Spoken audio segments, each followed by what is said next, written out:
চট্টগ্রাম আদালত এলাকায় অ্যাডভোকেট সাইফুল ইসলাম আলিফ হত্যার ঘটনায় গ্রেপ্তার প্রধান আসামি চন্দনকে 7 দিনের রিমান্ডে পাঠিয়েছেন আদালত। একই মামলায় আরেক আসামি রিপন দাসকে জিজ্ঞাসাবাদের জন্য 5 দিনের রিমান্ড মঞ্জুর করেছেন আদালত। এর আগে বুধবার দিবাগত রাতে কিশোরগঞ্জের ভৈরব এলাকা থেকে আইনজীবী সাইফুল হত্যা মামলার প্রধান আসামি হিসেবে চন্দনকে গ্রেপ্তার করা হয়। পরদিন অর্থাৎ বৃহস্পতিবার রাতে তাকে কোতোয়ালি থানায় আনা হয়।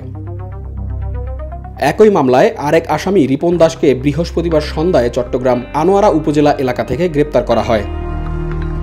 চট্টগ্রাম আদালতের সহকারী পাবলিক প্রসিকিউটর মোহাম্মদ রায়হানুল ওয়াজেদ চৌধুরী জানিয়েছেন, সাইফুল হত্যা মামলায় 2 আসামিকে আজ অর্থাৎ শুক্রবার আদালতে তোলা হয়।